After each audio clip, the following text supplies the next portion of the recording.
Fala galera, tudo bem? Sejam bem-vindos ao Estogel, sou o professor Horácio.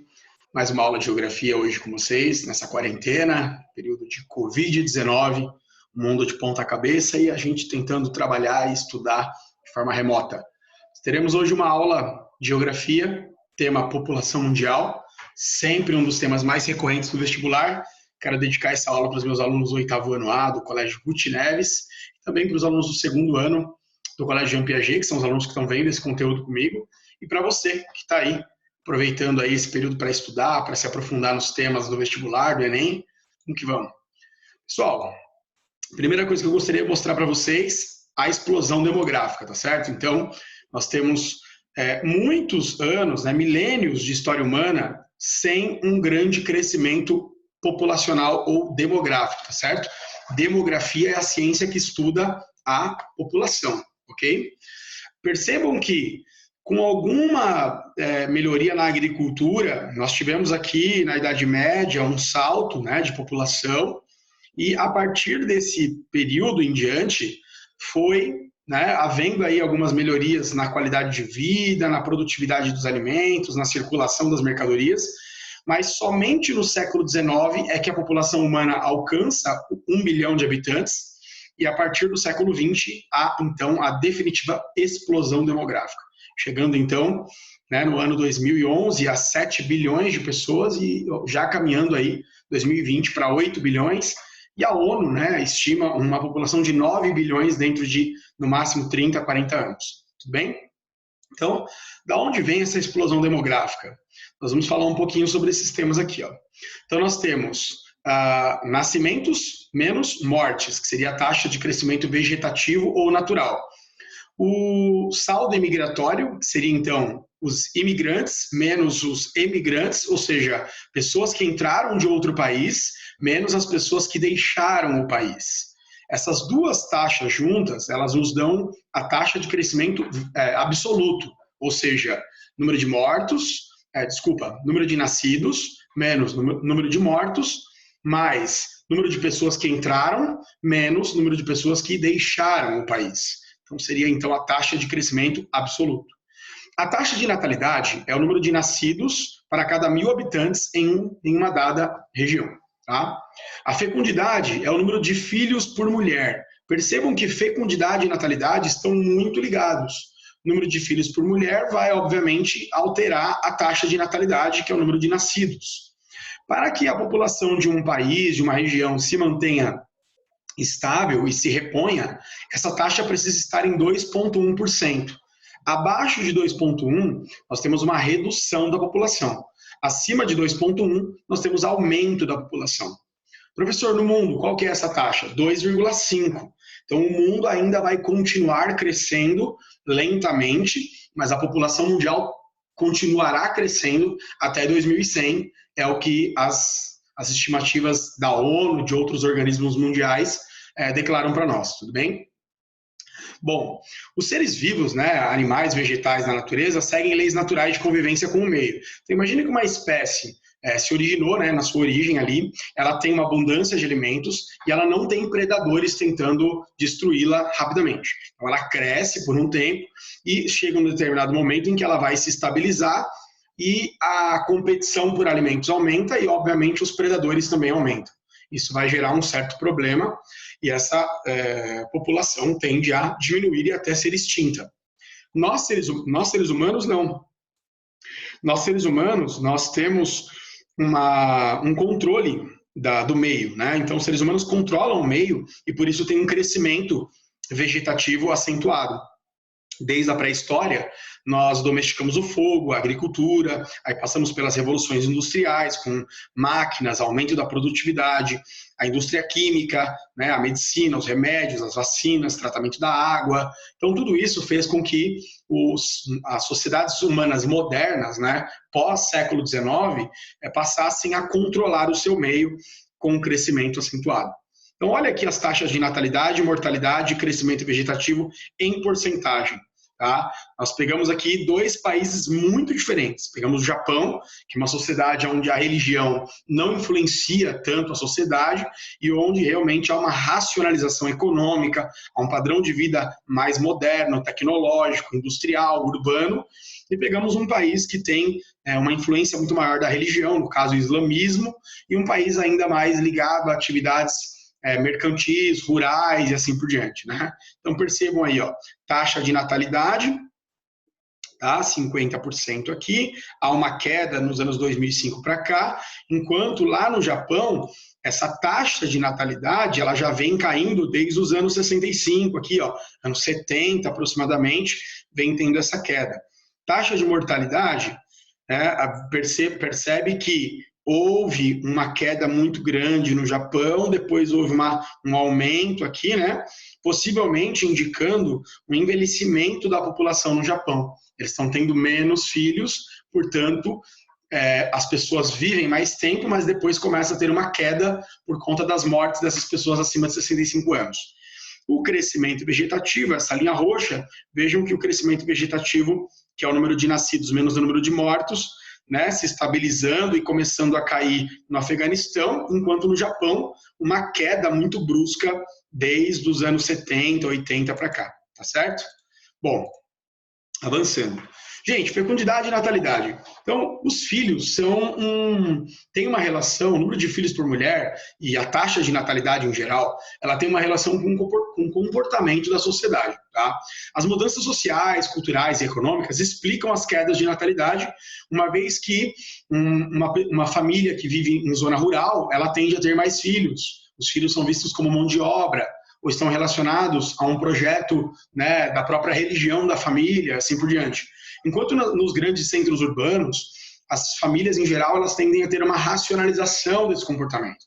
Ou seja, uma menor influência da religião, começa-se a perceber que os filhos geram um custo, então as famílias passam a ter uma menor quantidade de filhos ou nem têm filhos.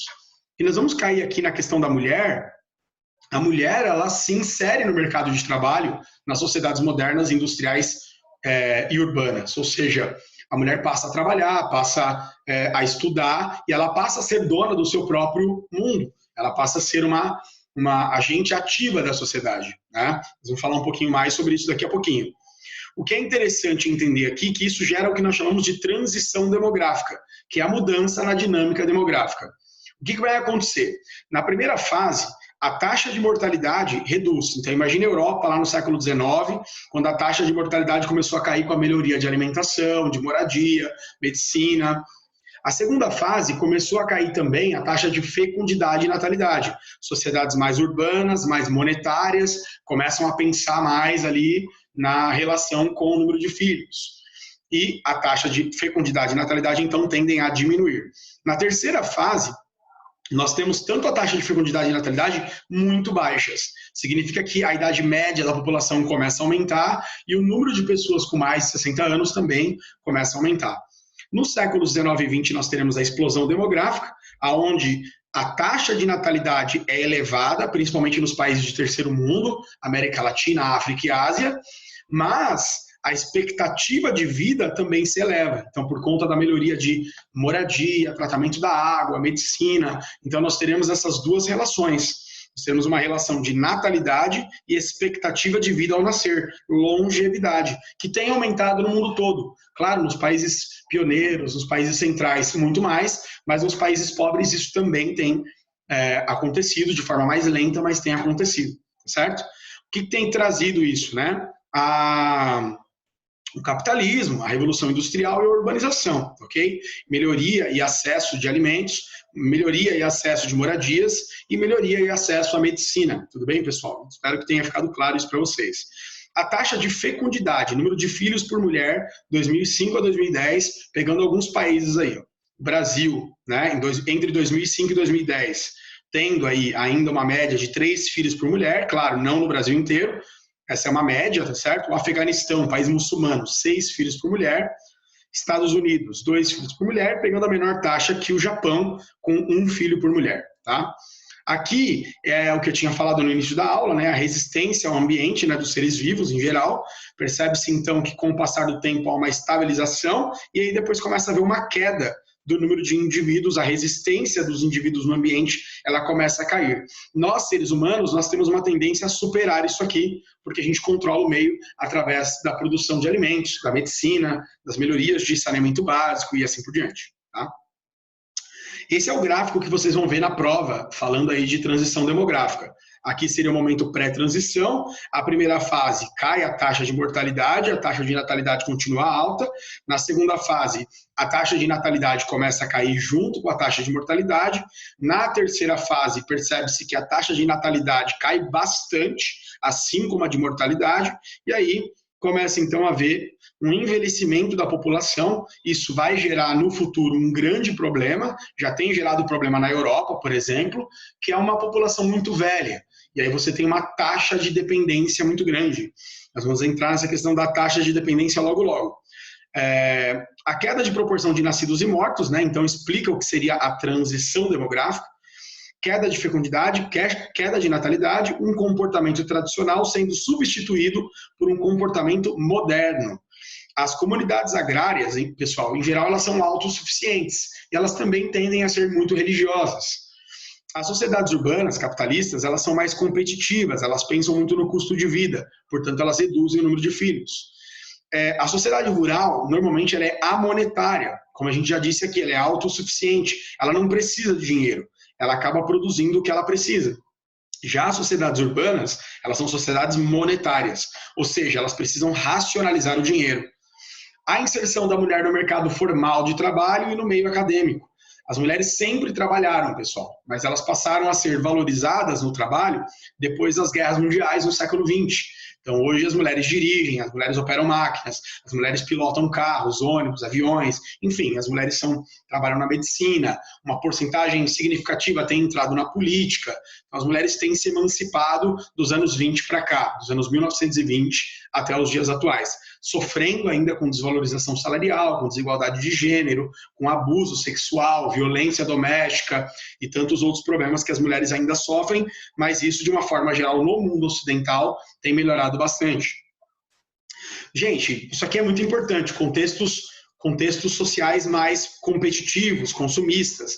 As pessoas hoje elas pensam muito no prazer individual, né? Então elas acabam deixando de ter filhos, famílias, para ter ali um prazer próprio, um objetivo próprio, como uma universidade, um mestrado, um doutorado, né? Uma profissão, uma viagem pelo mundo e assim por diante.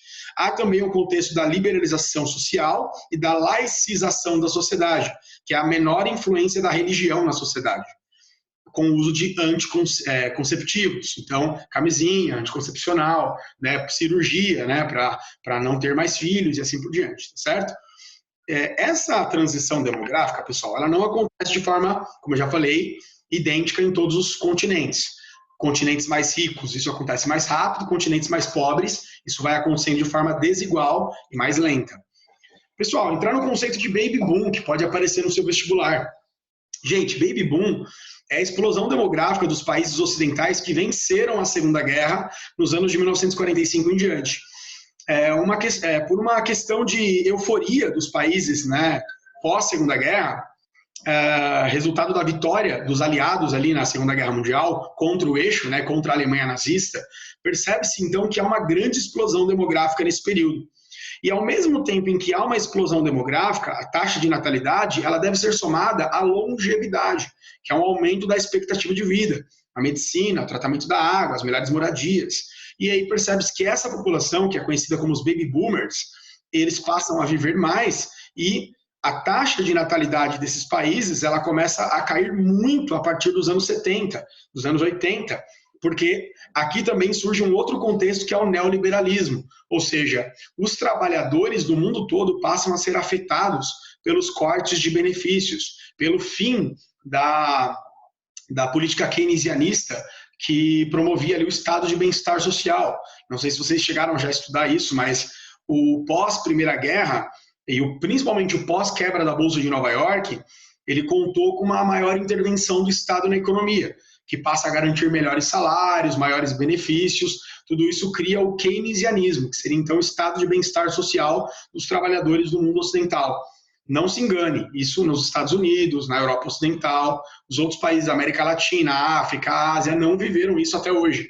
E o neoliberalismo, caracterizado pelo governo americano de Ronald Reagan e da primeira-ministra britânica Margaret Thatcher, ela quebra esse bem-estar social, diminuindo, então, a participação do Estado na economia e, obviamente, reduzindo os direitos dos trabalhadores. E, obviamente, isso vai também impactar no número de filhos, porque filho nas grandes cidades é um custo que nem todo mundo tem condições de manter. Tudo bem?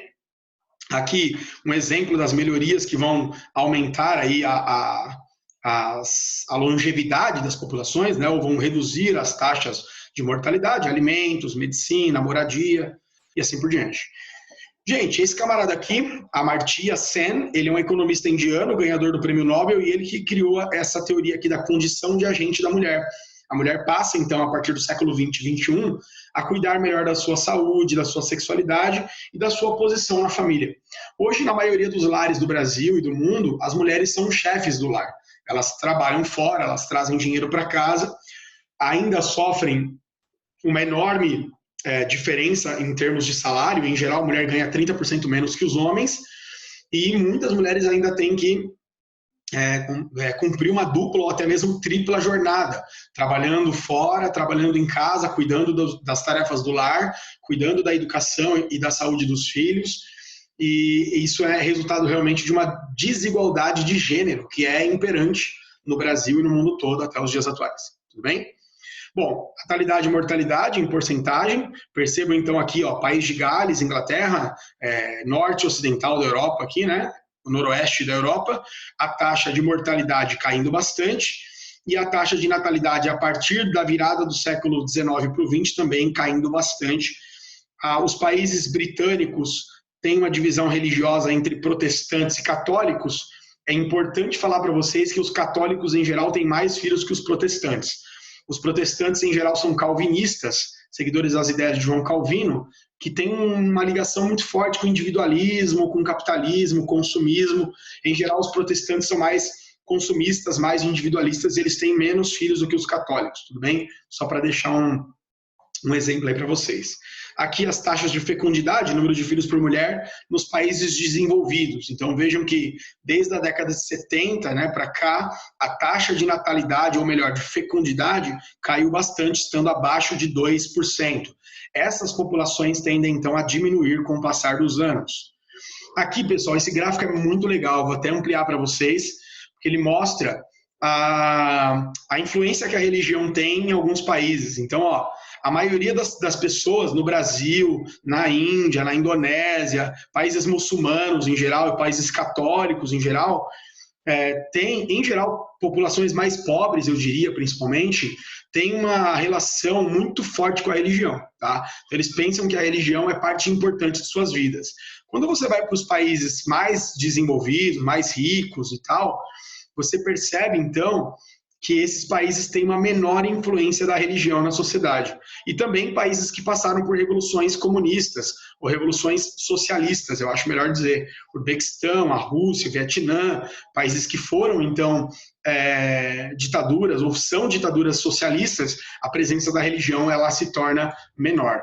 Esse gráfico aqui também falando da taxa de natalidade e taxa de mortalidade, importante vocês darem uma olhadinha aí. E continuando, então, para a gente dar uma fechada nessa aula, aqui a gente tem países, em geral, países pobres, né, da África e do Oriente Médio, países que muitos estão em guerra também, mostrando a taxa de fecundidade em países periféricos. Fecundidade elevadíssima, 8 filhos por mulher, 6 filhos por mulher. Então, são países muçulmanos, em geral, países africanos e países islâmicos, tudo bem? Aqui, a transição demográfica desigual. Nos países centrais e pioneiros, como Europa Ocidental, Estados Unidos, Canadá, Austrália e Nova Zelândia, a transição demográfica ela é completa, tá certo? Por conta de uma enorme industrialização, um importante acesso na educação pública, né? Então caiu tudo, caiu taxa de fecundidade, natalidade extremamente baixas nos dias atuais, inclusive reduzindo a população. Se eles não receberem imigrantes, falta mão de obra, eles têm muitas pessoas acima de 60 anos, aquela coisa toda. A periférica, América Latina, África e Ásia, exceto o Japão, que é um país rico e desenvolvido, ela é muito lenta, né? Uma transição demográfica muito mais demorada, porque a industrialização só passou a acontecer depois da Segunda Guerra Mundial, ela é dependente, ela é desigual, um índice muito alto de analfabetismo, violência, democracias muito frágeis, corrupção, ditaduras militares, uma miséria muito grande. Tá? Os países não industrializados, a urbanização reflete a desestruturação rural. O que significa isso? A África é um continente que tem países que são urbanizados, mas não tem indústria. Então, peraí, como que é urbanizado e não tem indústria? É a desestruturação das sociedades rurais. Essas pessoas perderam o direito sobre o campo, perderam suas terras e hoje vivem em bolsões de miséria nos centros urbanos de vários países ali da região da África subsaariana. As sociedades mais pobres e mais religiosas, né, acabam tendo mais filhos em geral, baixo nível de autonomia das mulheres, países onde as mulheres não têm autonomia, Afeganistão, as mulheres não podem sair desacompanhadas na rua, não podem estudar. Aqui no Brasil a gente ouviu o Edir Macedo, que é o líder da maior igreja do Brasil, dizer que as mulheres não podem estudar para não menosprezarem seus maridos, uma coisa extremamente absurda que a gente ainda ouve de líderes religiosos que, com perdão da palavra, criam um desserviço para a sociedade e principalmente para as mulheres que já sofrem tanto com desigualdade de gênero, né? Bom, o aumento demográfico nos países pobres versus geração de emprego. O que significa isso, pessoal? Se eu estou num país pobre, a taxa de natalidade mais alta, imagina onde que eu vou colocar. Pega a Índia, né? 1 bilhão e 300 milhões de habitantes. Pega o Brasil, né? 210 milhões de habitantes. Esses países não conseguem absorver essas pessoas no mercado de trabalho. Em geral, essas pessoas têm baixa qualificação profissional e acabam formando, então, uma população desempregada, subempregada, empregos informais, né? Vendedores ambulantes, empregos onde a pessoa, em geral, não consegue conquistar nenhum salário mínimo. Então, gera realmente bolsões de pobreza e muita desigualdade. A redução demográfica nos países ricos, ela gera um grave problema, que é o problema da mão de obra. Só para se ter uma ideia, 50% do crescimento demográfico da Europa hoje vem da entrada de imigrantes. E isso está gerando uma descaracterização social na Europa. Muçulmanos, pessoas vindas de diversas regiões. Aqui um balanço da população mundial. A Ásia compreende 60% da população mundial. Então, de 7,6 bilhões de pessoas, 4,4 bilhões estão na Ásia. Seguidos, então, pela África, né, que vai aumentar nos próximos anos, seguido ainda pela América Latina e pela Europa, e em último lugar fica a Oceania, né, e a América do Norte, com as menores populações do mundo, tudo bem? Lembrando que Estados Unidos tem mais de 320 milhões de habitantes, é o Canadá que tem uma pequena população aí de 30 milhões de habitantes aproximadamente. No futuro, os continentes que mais vão crescer demograficamente serão a África, tá? A taxa de natalidade continuará alta, e de alguma forma a Ásia, né, também, por causa da Índia e da China, mais a Índia, porque a Índia ainda tem uma população que vai continuar crescendo, a China não tanto. E no caso da América Latina, alguns países mais pobres continuarão tendo filhos, mas em geral a tendência é cair. A América do Norte também tendência é cair. E a Europa, vejam aqui que a tendência é cada vez mais diminuir. Tudo bem? Bom, falar um pouquinho sobre as migrações. Aqui, os países verdes são os países desenvolvidos, ou países com melhores condições de trabalho, de vida, etc. e tal, que atraem os países, que atraem pessoas de outros países, né? Os países que mais atraem imigrantes são os Estados Unidos, os países centrais da Europa Ocidental, Austrália, Japão, né? E alguns países do Oriente Médio, né? O que eu tenho que entender em termos de migração? Migração normalmente acontece por uma questão econômica. Então, em busca de trabalho, de melhores condições de vida, as pessoas deixam suas regiões e vão para outros países. Dentro dos países, pode acontecer a famosa migração interregional, ou seja, pega no Brasil aqui uma pessoa que sai de um estado do Nordeste e vai para um outro estado do Nordeste. Essa migração chama-se migração interregional. Ela é dentro da região. Também temos as migrações sazonais, que seria aquela migração em períodos do ano. Então, imagina um um nordestino que deixa o interior do Nordeste, o sertão nordestino, por conta da seca do mês de junho, inverno, então não chove basicamente nessa região, e ele migra então para o litoral do Nordeste para fazer uma colheita de cana ou para fazer algum trabalho temporário. Quando passar esse trabalho intermitente, esse trabalho, né, de jornada, ele recebe e volta depois então para sua terra natal. Essa é a famosa migração sazonal. Temos também as migrações pendulares, que são aquelas migrações que a gente faz quando a gente sai de manhã, pega o trem, pega o ônibus lá para trabalhar, trabalha o dia todo fora e no final do dia a gente retorna para a nossa casa. Essa é a migração pendular, tudo bem? E aqui vocês estão vendo as setas mostrando as migrações internacionais. Pessoal, a ONU estima que mais de 250 milhões, 230, para não ser tão exagerado aqui, 230 milhões de pessoas vivam fora de seus países de origem, tá? São pessoas que buscaram emprego, que buscaram refúgio em outros países que não são seu por origem. Imigrante é a pessoa, então, estrangeira, que chega de um outro país que não é o seu, então. E emigrante é a pessoa que deixa o país e vai para um país que não é o seu de origem. Tá? Imigrante é aquele cara que sai de um território do país e vai para um outro território. Exemplo, alguém que sai de São Paulo, vai para a Bahia, sai da Bahia, vem para São Paulo, é o migrante, tudo bem, pessoal? Fator importante.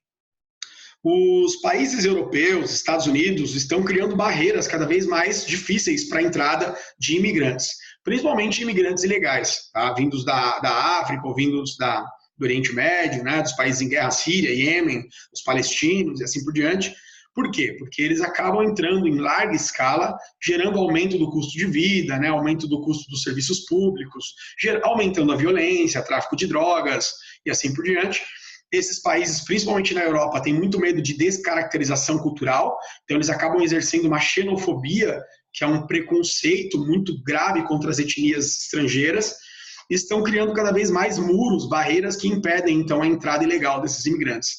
Os Estados Unidos estão cada vez mais dificultando a entrada de pessoas pelo México, através do muro. Donald Trump não conseguiu, né, o dinheiro que ele precisava para construir esse muro, mas ele tem cada vez mais deportado pessoas, inclusive brasileiros, têm sido deportados dos Estados Unidos e voltado aqui para o Brasil. A tendência é que os países pobres no futuro vão ter um crescimento demográfico menor e esses fluxos migratórios também vão diminuir. Isso vai ser muito problemático para os países ricos, porque o número de aposentados é grande e eles não têm mão de obra para sustentar esses aposentados, a famosa taxa de dependência, tudo bem? Então, eu acredito aqui que para encerrar essa aula, é importante falar que a questão da previdência é muito complicada. O que vai acontecer e já está acontecendo nos países europeus e no Brasil? Redução dos salários dos aposentados, aumento do tempo de contribuição, aumento do tempo para dar entrada na aposentadoria. Então, tem países agora que as pessoas vão se aposentar com 65, 70 anos. Será que todo mundo consegue chegar aos 65 anos trabalhando? A resposta é não. Muita gente não consegue chegar aos 65 anos trabalhando. Tá? A pobreza entre os idosos tende a aumentar cada vez mais. Isso já é visto no Chile, isso já é visto no Brasil, isso já é visto em vários países do mundo. A idade média da população tem aumentado, pessoal. Então, dos anos 50 para cá, a idade média da população, vamos lá, 2020 aqui, está na casa dos 30 anos. Tá? Até 2050, a idade média das pessoas vai ser 40 anos. Significa que um idoso de 60, 65 anos hoje vai ser uma pessoa ainda na idade de trabalhar nos anos 2050, tudo bem? Então aqui, fecundidade total, expectativa de vida, vejam que a expectativa de vida é cada vez menor, a fecundidade total cada vez menor e a expectativa de vida é cada vez maior. E aqui, mundo, países ricos, países pobres, tá? A idade média dos países mais ricos e países mais pobres entre 1950 e 2050, para vocês avaliarem aí, tá? Aqui é um outro gráfico bem interessante, distribuição da população em faixas de idade no mundo, em regiões de acordo com níveis de desenvolvimento, 1950 a 2050. Então, no mundo, tá? Nós temos essa porcentagem aqui de 20%, um pouco menos, né, de idosos, essas pessoas aqui em idade de trabalho, né, de população economicamente ativa, e aqui as crianças, né, em geral. Vejam que nos países mais desenvolvidos, o número de crianças, o número de pessoas jovens diminui, o número de adultos aumenta e o número de idosos aumenta.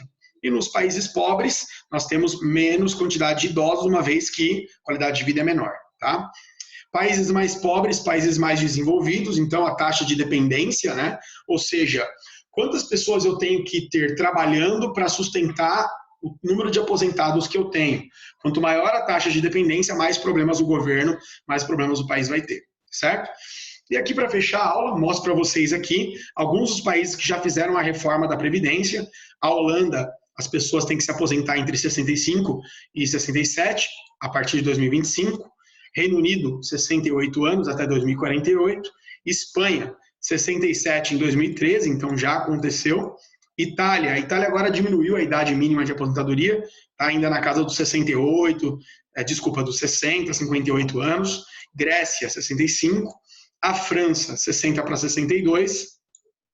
A Alemanha, 65 para 67. E vocês acabaram de ver que no Brasil a idade mínima para aposentadoria agora é 65 anos, com um tempo mínimo de contribuição de 20 anos e um total de 30 anos aí trabalhados, chegando a 40 anos trabalhados. Ou seja, daqui a uns 20 anos, pessoal, 30 anos no máximo, nós vamos ter muitos idosos em situação de miséria no Brasil. Nós já temos e teremos ainda mais. Hoje o Brasil conta com aproximadamente 26 milhões de pessoas com mais de 60 anos.